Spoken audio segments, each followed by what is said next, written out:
No, Ooh, we little gonna start off Denzel. right. Little Denzel in the tank top. Yeah, you know we do. Ooh, shit.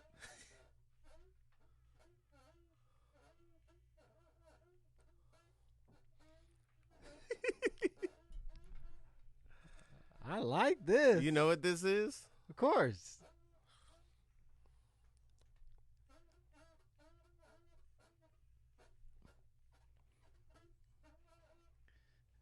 Uh-oh. He coming in. It's a long intro. This is back when music was music. When music was music, man. When they barely sang for a Nah, 10-minute song, they just let a man play instruments for a while. because the people got to dance. The people got to dance. Yeah.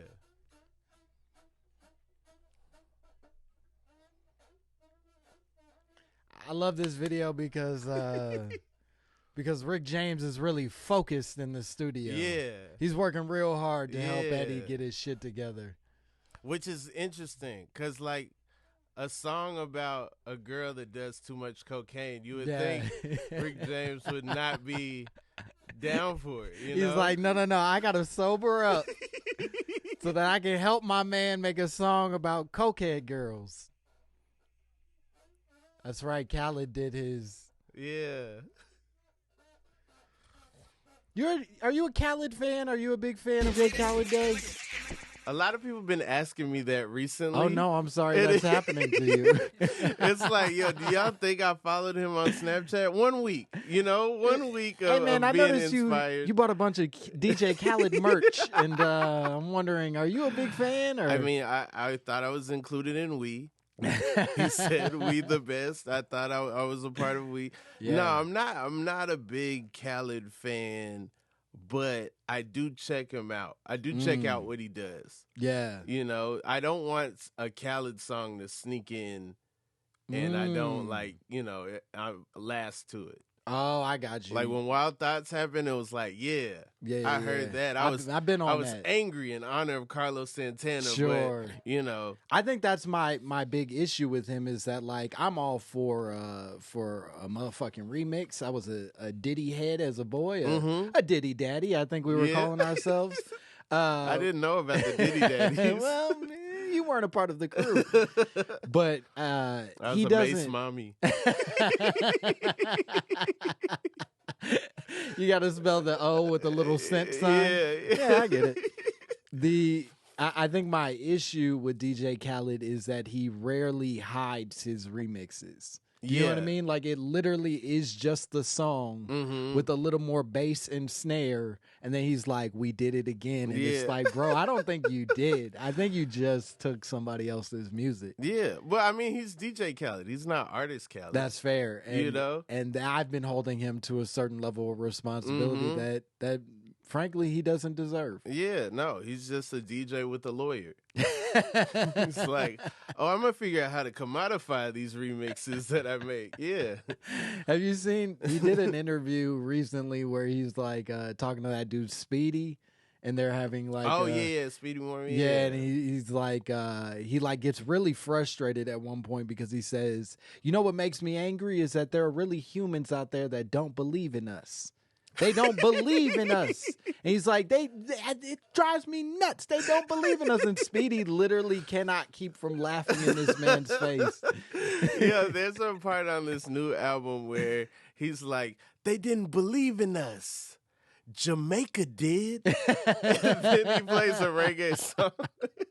Well, that's how he ends the Speedy thing. He's like, they didn't believe in us. And then he puts his glasses on and he goes, God did. And Speedy's like, bro, you're right. You're right. God did believe in us. There's a lot of God did on this God did album. It's crazy. Yeah, it's almost as if he planned this and is using it as a marketing scheme. Yeah. What a silly man. I do appreciate that. I appreciate a good artist who's funny and or silly despite their skill set. Okay. You know what I mean? Like I once went to an NBA All-Star game where DJ Khaled and Fat Joe were the coaches of the celebrity team, and Fat Joe did Fat Joe shit. He sat on, he stood up and he marched around, and his hat was very firmly on his head. He was doing responsible Fat Joe shit, and the entire time DJ Khaled was asleep on the bench. Like fully passed out, like hilarious on drugs, alcohol, I don't know, but he's fully passed out. And then at halftime, he woke up, took like 3 threes, missed all of them horribly, and then went back to sleep. That's God level behavior. Coach. No. Wait. No, let's not get this confused. He was in a fucking Letterman's jacket and jeans the entire time. He was not supposed to be shooting. That's crazy. He opted towards it, fucked up, and then went back to sleep. Wow. It's nuts because the celebrity game's on Friday. Like, you got a whole all-star weekend ahead of you. No, cool people weren't even there yet. You're already passed out.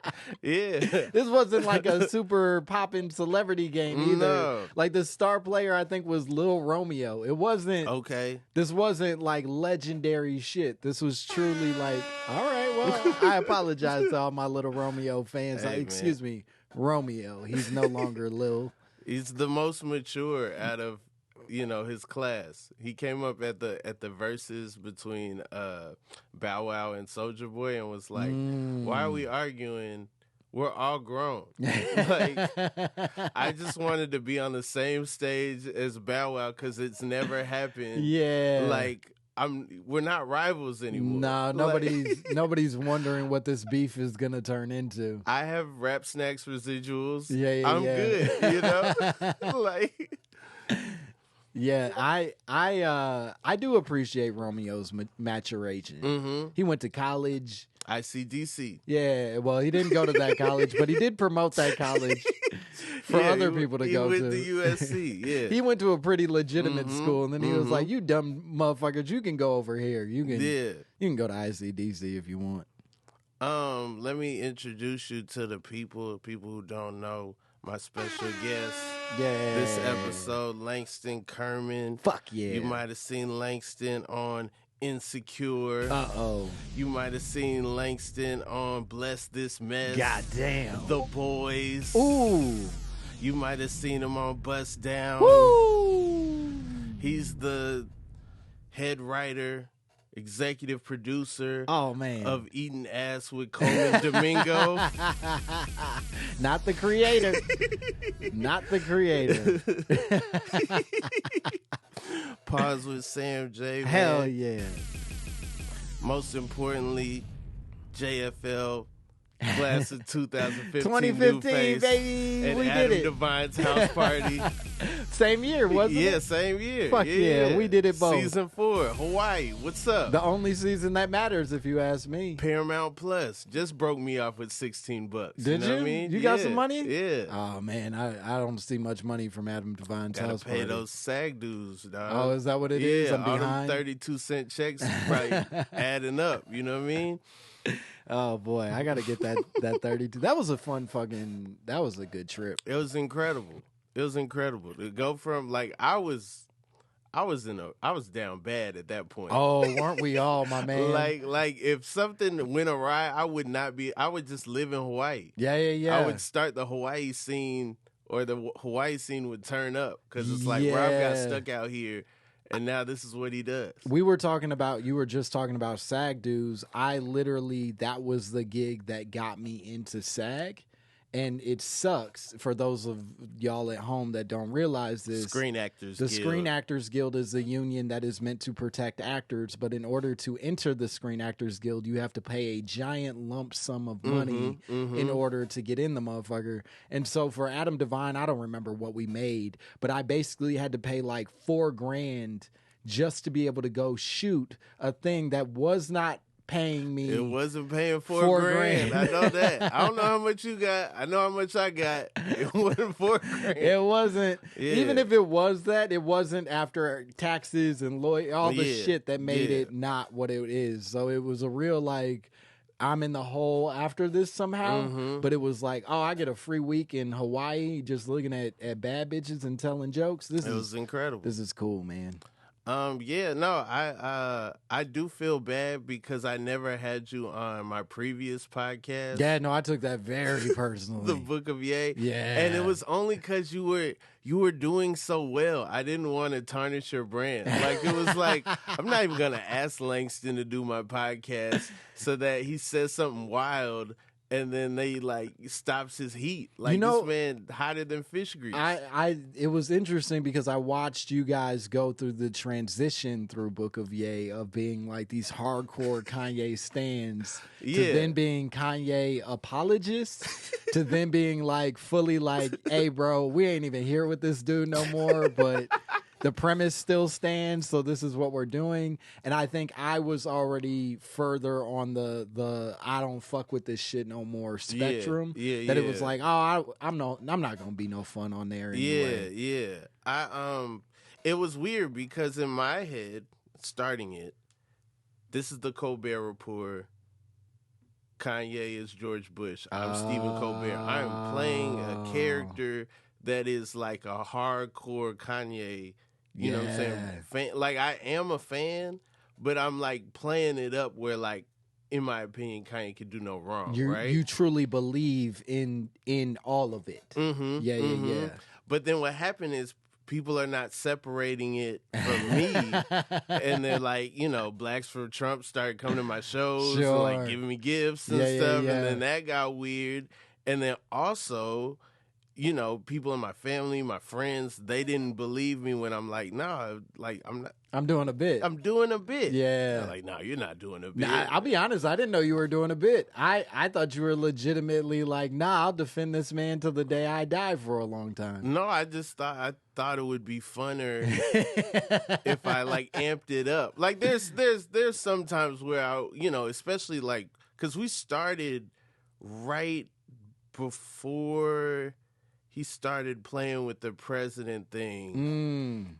And then it got to a whole other weird place, you know? Yeah, I think I ebbed and flowed in my sort of like disdain for what he was doing, where I became more sympathetic as we went along, as we, the universal we, not the DJ Khaled we, but I think I ebbed and flowed where it was like, oh, I feel a sympathy towards this person because a lot of like the shit that he was doing felt like the same shit he used to pull when he was younger for like album releases where it's like, oh, this is attention getting and shit. But he ran out of games and he became more and more sort of trapped in his own mental illness, and it became just him like, I'll be the fucking president and slavery ain't real. And it's like, oh man, you're just hurting, bro. And I see that now. I can't judge that. Just keep making your little Jesus songs. I'm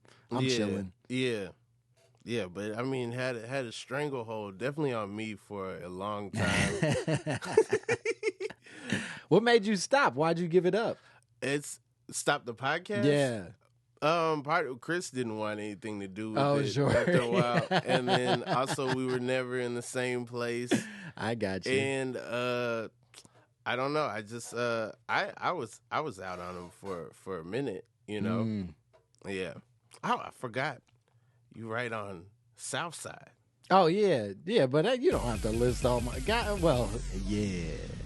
You ain't gotta list all my stupid ass credits. Well, that's one I shouldn't leave out. Sure, they also employ you. You might as well serve daddy at home. You know. Oh man! So this podcast, I don't know if you're familiar. We have one rule here. Is it don't cuss? Because I've already broken it. No, that's not the rule. Fuck yeah. The rule is typically it's no Googling anything, no looking anything up. Oh, great. I had no intention of reaching for my phone. Yeah, so people have been tired of me making people guess for 15 minutes because I did that for like 7 episodes straight. Yeah. And they're like, the gig is up, okay? And so, yeah, they're tired of that. So now, we just have to go.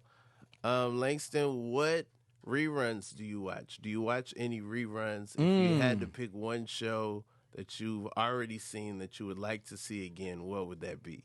I just and reruns is, I think we're using it in the slightly antiquated phrase, right? Where it's like, oh, I just streamed some bullshit. I'm not like going on TBS and watching shit.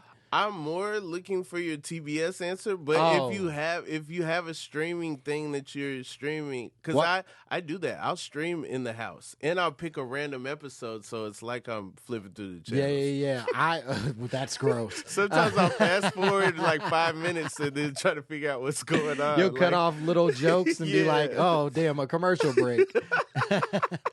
Oh damn, I'll never figure out what Elaine said. No, Seinfeld, if that's on TBS, I'm watching the shit out of Seinfeld. Hell yeah. I imagine you're a big Seinfeld fan. Love Seinfeld. Yeah, Seinfeld's great. I watched it too young. Watched it when it was on. Oh, didn't appreciate it. Well, no, I just didn't know anything. I was a toddler and then a young boy watching Seinfeld. You were a boy letting George Costanza make you a man, and that's a complicated those cold upbringing. opens, I feel like I always knew about stand up.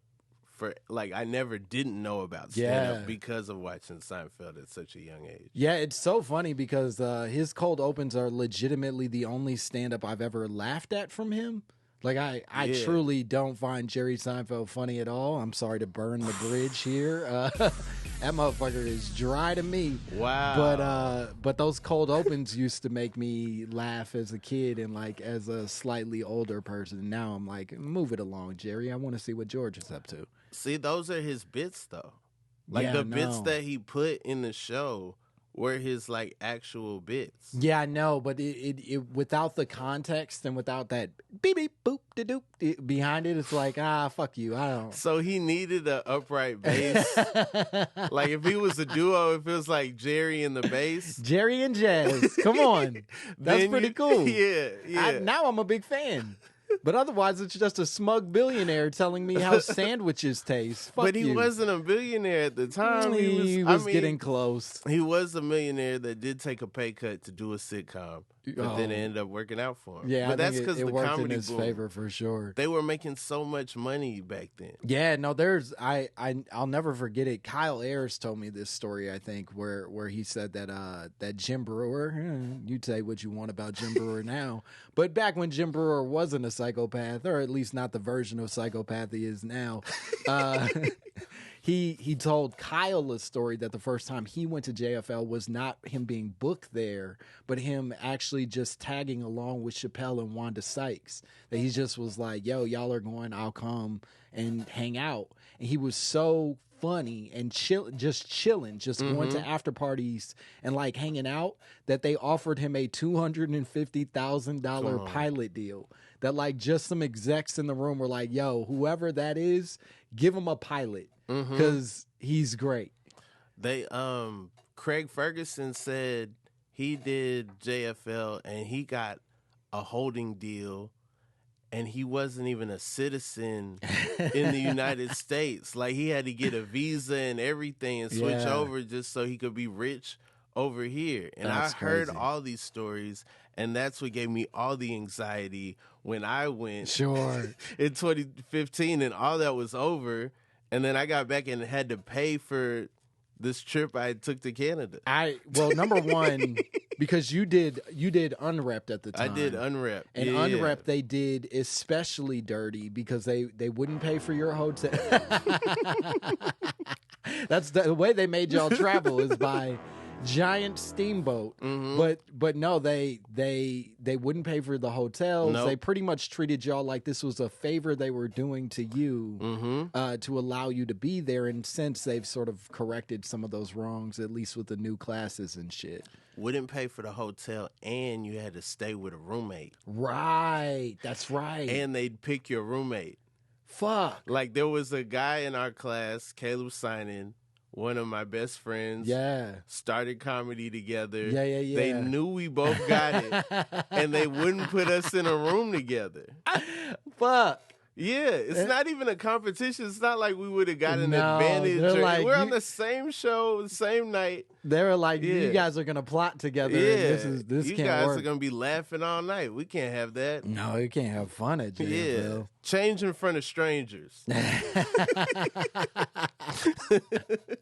No, I don't even remember. Seinfeld is one. Mm-hmm. I recently, and I believe they still sometimes show it, Samurai Jack. I'll go back to Samurai Jack like a motherfucker. Do you count that as anime? Is that anime? Samurai Jack is not anime, but Samurai Jack is fun animation. It's sort of playing, the tsunami of it all introduced a world of animation and then blended that with actual anime that let us blur the lines a little bit. But I think Samurai Jack is a classic cartoon. You know what I mean? Yeah. The voice of Samurai Jack was Phil Lamar. Okay. Yeah. Black man. Dope. Heck yeah. I need to go back and revisit Samurai Jack. I don't think I watched it since its original run. You know what's crazy? Did you ever finish it? Did you ever see? I did not finish it. There's a 5th season that is dark than a motherfucker. Yeah. Like truly, like he is, because the entire journey is this dude just trying to get back to the time that he's from. Mm-hmm. And then the 5th season is him like fully turning like manic and realizing he's never getting back. And so he almost goes like dark Batman type shit. And he's like murdering people and like he's going up against enemies he can't beat. And like he ends up falling in love, but the girl he falls in love with has like secrets and shit. It's crazy dark. It's like Hawkeye in the end game. Yeah. He starts going, going ham. Yeah, Mohawk Hawkeye. Mohawk Hawkeye. He goes in, Mohawk Hawkeye. He goes in Asia and just starts, He starts killing Chinese people, and that's not right. I think they were Japanese, but either way, he was killing a lot of Asian people. He was in Russia. I don't know. Yeah. He didn't exclusively kill Asian people. He killed other people, too. He was over there. I think they brought him up when he was killing Mexicans, and then they were like, oh, we got to find him, and then he had already made it all the way to Japan, killing those people. As long as he wasn't killing good, God-fearing whites, that's what I say. Yeah, then they would have got that movie out of here. Yeah, that's a bad film if you ask me. You got to get a stamp on your passport if you want to be a murderer in a Marvel movie. Langston, would you rather have scales or have fur? Oh boy. I'm gonna say fur. Yeah. I think because fur seems to be able to manage all types of weather better. Like a dog can manage heat and cold, but a lizard can't. You know what I mean? Like a lizard gets fucked up in cold real fast. So you think you got scales but the same blood? Oh, I was hoping the blood matched the addition of the body parts, but if I got the same blood, then I'm going scales. Okay. Yeah, because then that's just like a cool accessory and nothing to get in the way. Fur, that's gonna stink. Yeah, I don't know. I was thinking about this today. I think I would go the fur and scales you were thinking about today. Like just you woke up and you were like, "Damn, Rob." I was like, I wonder how Langston would feel. Scales versus fur, Oh, you were thinking about my reaction to scales versus fur. And I think you were already doing it. What is your personal preference in scale versus fur? I would go with scales. Just because I'm not a big body hair person. Yeah. Like I see it, if I had like a laser that could just eliminate most of it. You know that technology does exist. Yeah, but as a man, I don't know if I feel comfortable just getting lasered. I'm not even gonna lie to you. I've done it. And then been pissed when it grows back. Yeah, well, that's the hard part. Is like I think you hope it's just gonna be like a single lasering, and it is not. It's like you have to go routinely and multiple times to even get an effective like reduction of it. And if you stop, because I have like a little bit of back hair that I was trying to knock out. I started And then pandemic hit, and I was like, "Fuck it, I'm not gonna keep showing up to these ladies' offices and feeling shame." And as it turns out, that motherfucker comes right back. Dang, that's crazy. Yeah. No. Also, I gotta get in shape before I do something like that. Oh, I got you. Because they're like, yo, this hair was helping you cover up some of this you got going on, dog. Like, I'd have to get in the gym first. Yeah, you want to have like the muscles to match what you're exposing, I guess, to the world. Yeah. Do you think there will ever be a time where like it's cool in the black community to not have a shape up? Here's what I thought, and I think they really tried this, and I've had this argument a few times. In fact, Janelle James talked about this conspiracy theory on my podcast once. I have long believed that they've made it safe or the best way to sell a black man is without a shape up, right? Barack Obama at his most successful was a man with a very mid haircut. You know what I mean? He didn't have like a clean lineup and shit. Now he does. I don't know about that. You telling me Barack felt like he was sitting in the barber chair? I feel like Barack giving that speech, his acceptance speech, and like Jesse Jackson crying in the crowd, that's the best taper lineup I've ever seen on Barack. You're out of your mind. When after post presidency, when we're seeing Barack shoot jumpers and run sexy on the beach, that motherfucker that shit's hidden. That's a clean line. Yeah. The early shit, he had like a soft pushback. 2004 Democratic convention. Yeah, no, that ain't the same level of haircut. No, by they gave him a super cut. Yeah. Once Hillary dropped out, the haircuts went up. They crisped it a little bit, sure. Yeah. But I think to the larger point, there's a lot of examples of very successful, rich black men who do not have clean lineups. And I think that makes it easier for a white audience to like to make peace with them, I guess, or see whatever they got going on. So the Cosby Show was successful off of Theo's hairline. Theo, trash hairline. Phil, he had a fucking garbage hairline. Bill Cosby never had a nice haircut. But they're from a different era. That era wasn't about hairlines. You're out of your damn mind. Eddie Murphy had a clean haircut.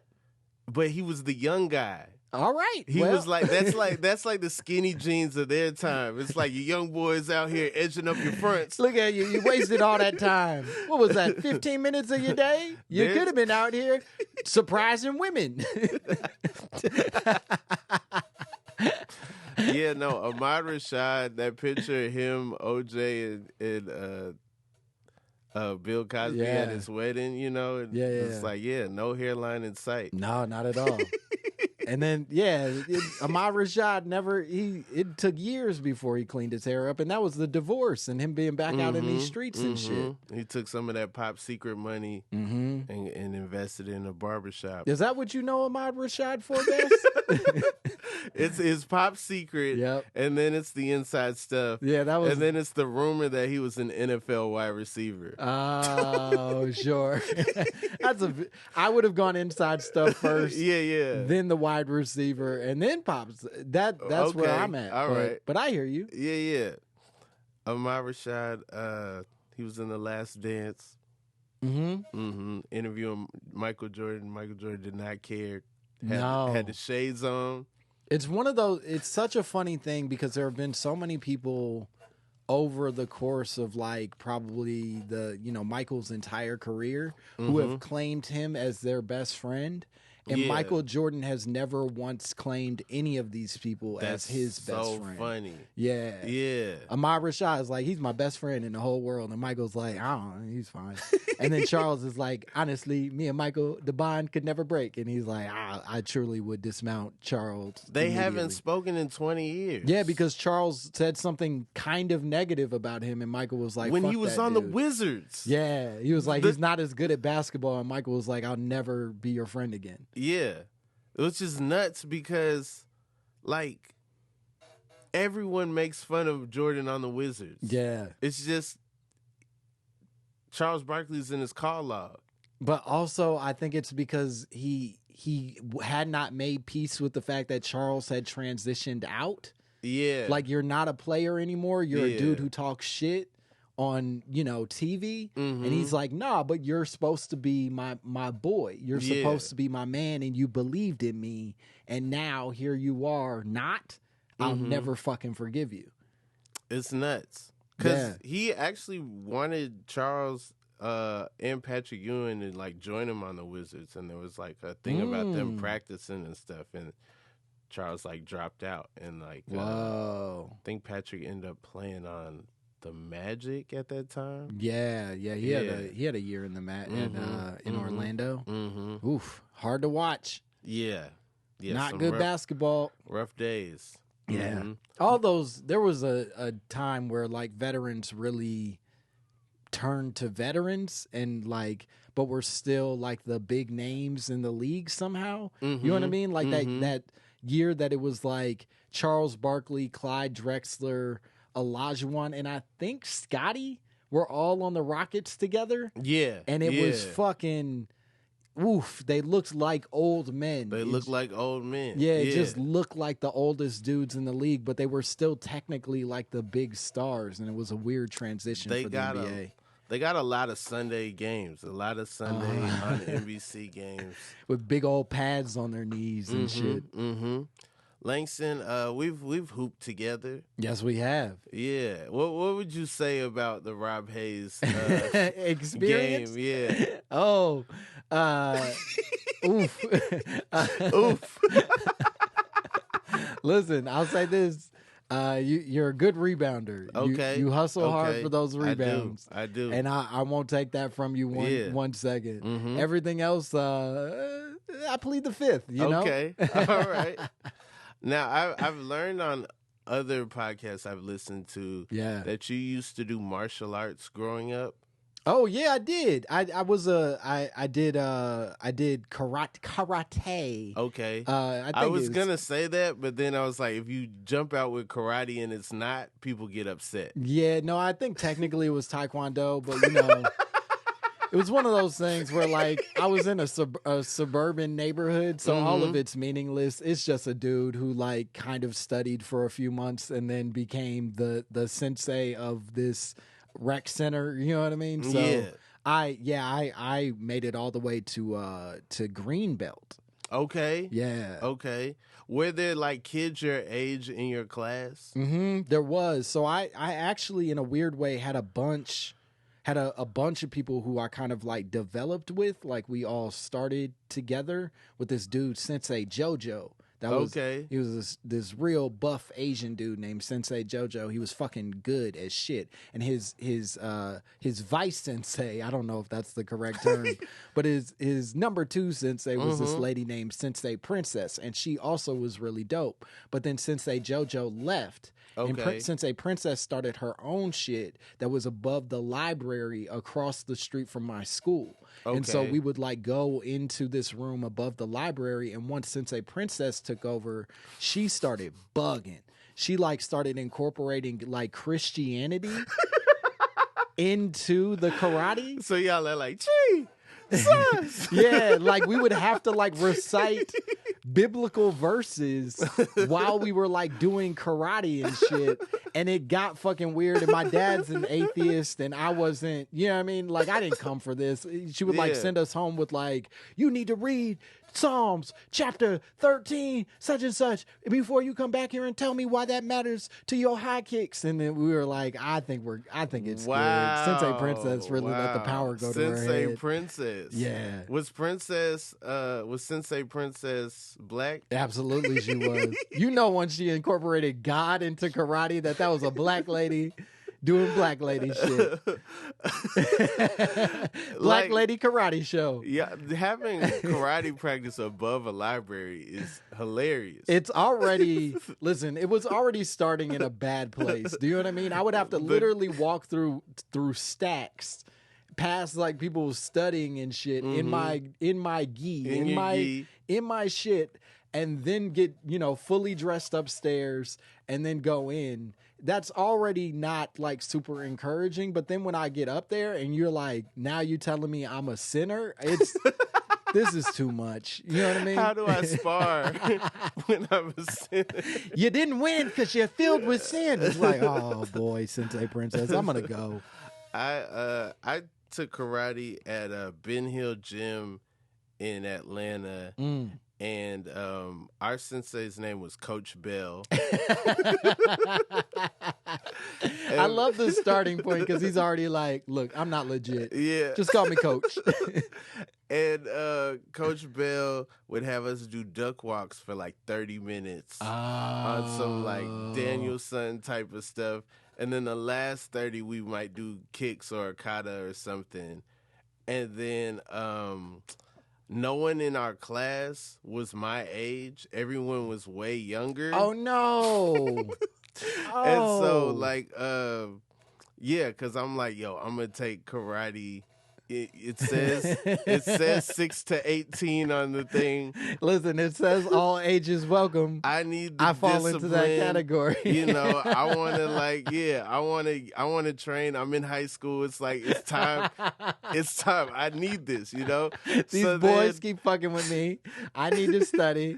There's no other options here besides this 6 to 18-year-old class. So this girl in my class at school, her little brother was in my karate class. No, Rob.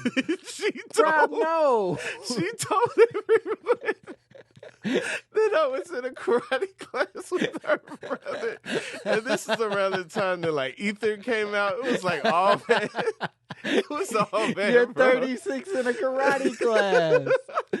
Yeah, man. Oh, man. Yeah. Well, it was probably because, like, you know, when it was the belt ceremony, I sparred against this little kid and kicked the shit out of him. So it's like, yo, I'm about to tell our language arts class that you did this. Wait, was this like a girl you liked? Was she like up to this point? Was this a person you, not necessarily sexually, but that you enjoyed her company and shit?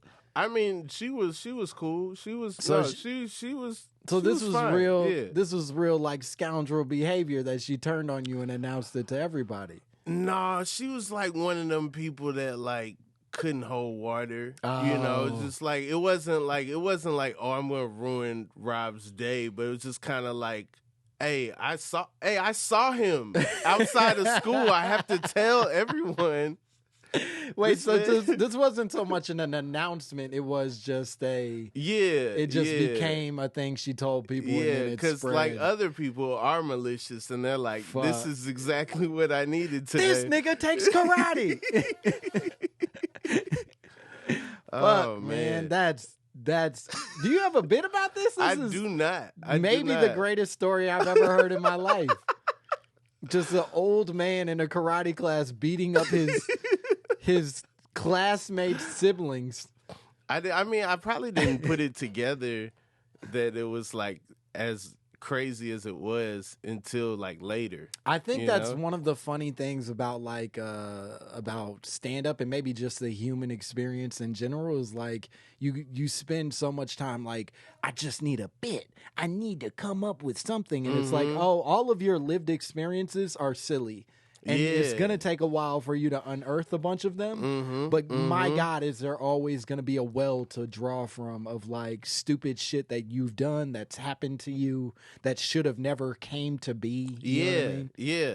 No, I'm learning that now. And it's so funny because like for the longest I was fighting that. For the longest I was like, I'm going to be the guy that just has jokes about potato chips, you know, like, and like, you know, I felt like that was gonna be like a statement because I hated so much the like you got to address the elephant in the room and the thought process that if you're black, that's the elephant in the room. Yeah, and so I always wanted to attack stand up like, hey, my ideas are valid, and it doesn't have to, you know, I don't have to talk about race. I don't have to shell this in blackness in order to talk about my black-ass interpretation of potato chips. Yeah. But then And then also there's like the other struggle. And then on the other side, it was like, all right, there's an expectation of what comedy is.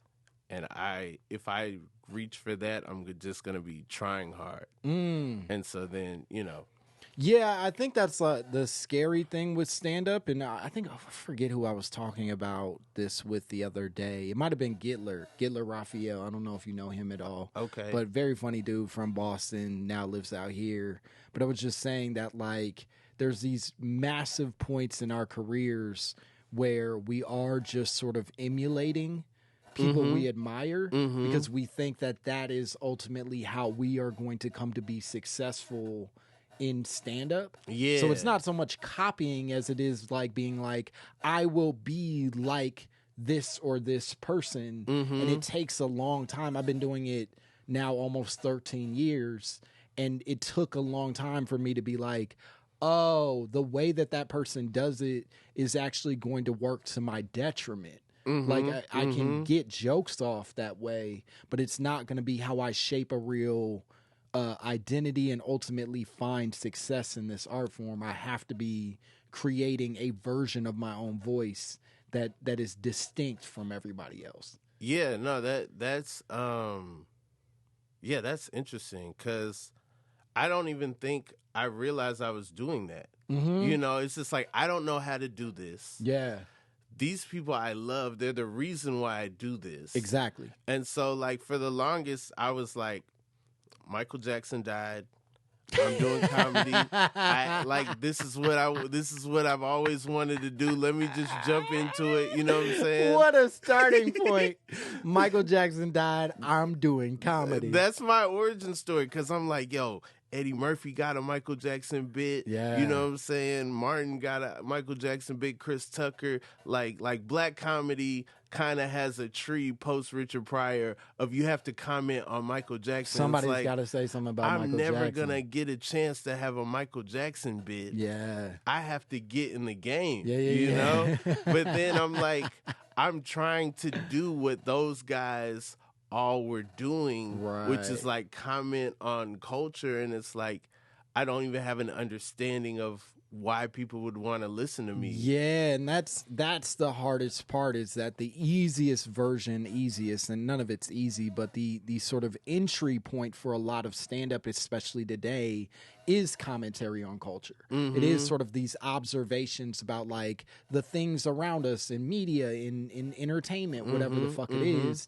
But to be a successful stand-up, I need to be able to connect to the person inside, and some of that has zero to do with entertainment or culture or celebrity. It's truly like, yo, tell me your karate class story so that I know why I care about you, and then you can tell me what you think about Michael Jackson and everything else. You know what I mean? Like it's a weird, we often, I think, as stand-ups work backwards almost, where we start with our observations about the shit, but we should be starting inside. Yeah. No, Stephen Wright says that, like, stand-up's backwards. Like, you start in the toughest rooms, and then you, like, graduate to, like, theaters, which is the easiest. Yeah. And it's like, if it was the opposite, then you would start in the theater and then be able to do, bar shows and open mics and stuff. Yeah, but then everybody would like fucking do this shit, and it's gross. They would just do a theater and then leave. Yeah, you're like, oh, well, I did it. Yeah, I'm pretty much the best. And it's like, oh, fuck you. I'm good. Langston, I know you did comedy in New York and Boston. Yeah. Did you ever do comedy in Chicago? I did 9 months in Chicago before I moved to Boston. That's where I started. Michael Jackson was not my origin story. Are you sure? Yeah, I feel like sure. You started around that same time. It was close to the same time, but it was Michael Vick? Yeah, Michael Vick going to jail. Once I found out what he did to them dogs, I was like, I got to be funny. Because I thought that dog shit was pretty cool. And turns out I'm not going to be able to make money that way. No, I started because I graduated college and then was living in my mom's basement again. Okay. You know what I mean? Like I went back home and had zero opportunities other than working at my old high school. Mm-hmm. And so I was like, God damn, if I followed all these rules that people told me and this shit ended me back with this lady and all her stuff, I gotta figure something else out. Yeah. And you did it. Yeah. You did it, you know? You too. Yeah, man. Michael Jackson and my mom, they both motivated us differently, but... My mom was supportive. I had my own room. I didn't have to be in the basement. Oh, the basement technically was my room. I should give a little more clarity to that. But you had a Stranger Things basement. A little bit, yeah. Okay. It was like a little bit of this is my space, but it can be a shared space if I opt to let people in. But if I want quiet and peace, I can proclaim it as my own kind of vibe. Yeah. You ever bring any women, any ladies to the basement? You know I did, Rob. Come on. I'm not a fool. I had a basement. I had a basement and a futon. That's the right combination.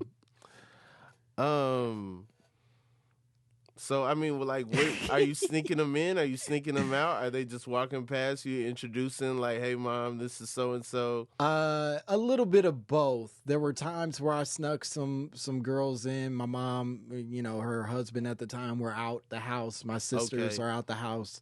I can sneak somebody in. Then there were times when it was more like legitimately... This is a girl I'm dating. I would like you to meet her kind of vibes. Got you. And yeah, there were some good basement years. Dope. Yeah. That's what's up. I'm not mad at that basement. Yeah.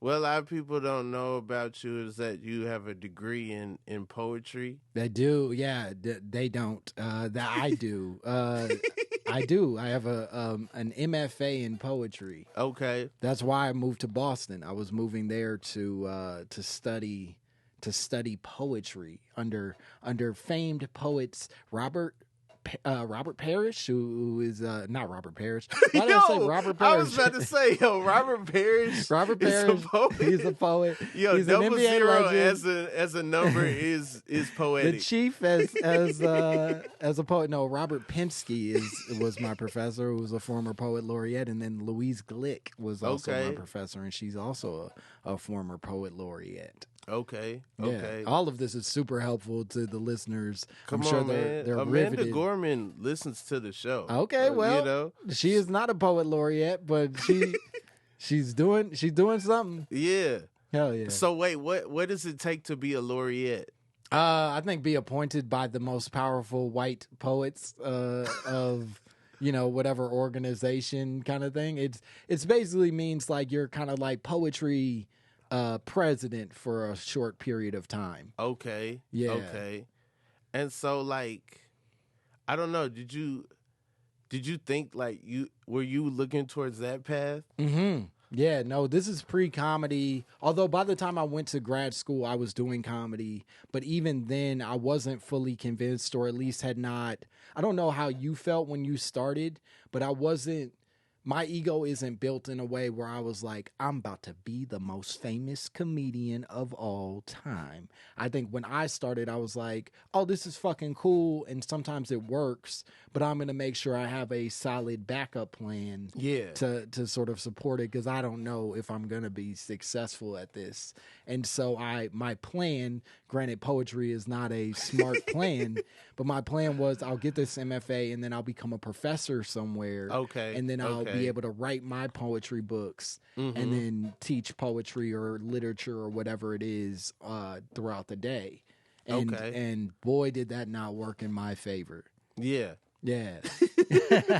Yeah, no, that seems like an even tougher path, because at least in stand-up, even though it's difficult and there's like, only like a small percentage of people kind of make it through. Yeah. There's an infrastructure built to find stand-ups and like push them through that. if it's there for poets, I don't know about it. What's funny is it is there for poets. Okay. What's not funny is what's there is real sad. It's not, like you said with us, it's like JFL, it's fucking TV spots, it's writing opening for our heroes and shit. The alternative is like you submit your own poems to these various journals that only poets read.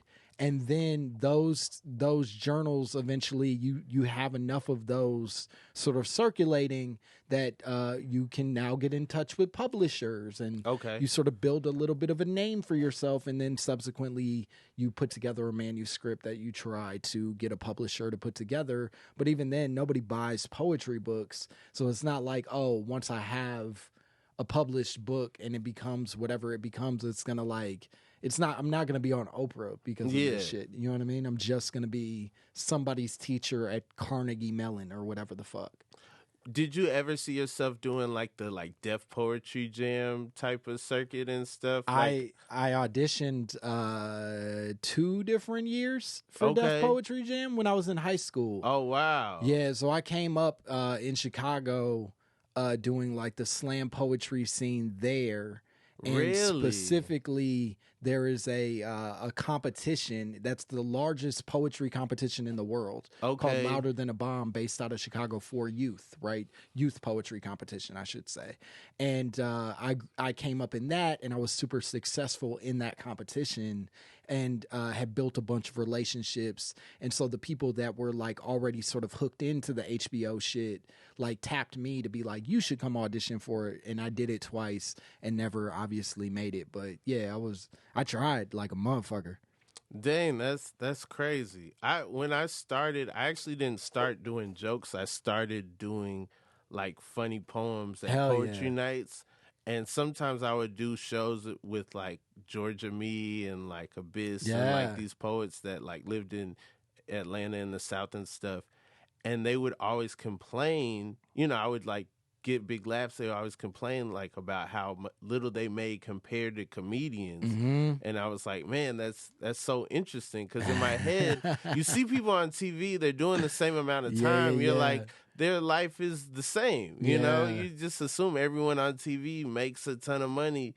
And yes. No, I used to get so mad even seeing when celebrities went on Def Poetry Jam, because it's like, yo, you're stealing spots from hardworking comedians. Kanye, Smokey Robinson, Dave Chappelle. What the fuck are y'all doing? And they were all great, obviously. Like, it was fucking cool seeing them, but there was a part of me that was like, fuck you, man. Cedric the Entertainer got my spot. Yeah, what are you doing? What are you here for? Just let fucking poets do it. You don't care about poetry. And I saw that and I was like, that's gonna be that me. Nigga's funny. Yeah. No, it was. I have to imagine that there was a little bit of a turning point inside of seeing a Chappelle go on there and get as big of a sort of like, not just laughs, because he wasn't just getting laughs there, but like emotional reactions from people that was like, oh, poetry. But I think poetry has a limit for me, or at least what it felt like for me personally, where it was like, oh, all I can do with these words is make people reflective. But if I could make people laugh and then reflect, whoa. Yeah. That's a new level of shit. So I think that in a weird way had like a second of catalyst inside of what made me ultimately pursue stand-up. Dope. James, was that James Brown? I don't think so. Okay. James family, please don't. Yeah, please. No, it has nothing to do with James me, Brown. That's Miguel Brown. Yeah. Langston, is there anything that you would like to tell the people? Anything you would like to promote, where they can find you and whatnot? Watch Bust Down. It's on Peacock. They canceled us, but one season. It's something. Also, one of them's dead, so it makes it even more complicated. But watch Bust Down. I didn't have to say any of that stuff. I truly could have just said the thing and moved on, but we're all processing in our own pace. And you can listen to my podcast. It's called My Mama Told Me. Hell yeah. We talk about black conspiracy theories. Rob did an episode that was very fun. So if you're a fan of this, go see our silly shit over there. And it's co-hosted with my friend David Borey, who's fucking hysterical. Oh, fire. It's you and Borey now? Yeah, you came as, I think you were one of the last people before Borey became the co-host. Dope. Well, man, Borey is hilarious. Yeah, man. Number one. Number two, that clip of you and him discovering Alfonso Rivero freaking club his fucking tirade about white women. He's not even, I guess tirade's not fair because he's not angry. He's not angry. He's just like letting it be known. Yeah, he's like, I love white women. Yeah. He's a man of passion, if nothing else. Mm-hmm. But yeah, you can do all that stuff, and if you I don't know when this is gonna come out, but in a few weeks. Oh, okay. Yeah. Well, fuck it. There's nothing I could tell you, but you can go on my Twitter or my Instagram. Got a one-man show. Yeah, it's an hour. I'm not calling it a one-man show. Right, I'm not some coward. It's a regular hour of stand-up, but you can follow me at Langston Kerman and see what dates I have coming up for that stuff. Are you familiar with Tiny Twista? I don't know Tiny Twista. Okay, Tiny Twista. Oh, wait. Yes, I do know Tiny Twista. I apologize. I do know Tiny Twista. I had to go through the little bit of Rolodex, but yes, Tiny Twista, please. You were already telling us, but fucking Tiny Twista, I do know. The rapper Twista, Tongue Twister, is now a ventriloquist. That's right. And he's really good. He's amazing at ventriloquism. Yeah. Yeah, but I just got put on to like Tiny Twista. He'll beatbox, and then like he's unbelievably good at it. It's crazy how good he is at it. Like when you might have heard it here first, but yeah, go on Twista's Instagram page. There is another page for Tiny Twista. I'm just getting the word out. I didn't know if you knew about this. I love that you were like, yo, tell us what you got going on. And you're like, okay, here's what I got going on. There's this rapper named Twista. You're familiar. He does ventriloquism now, and he's fucking phenomenal. Follow him. Okay, this has been my podcast. Bye. All right, bye, people.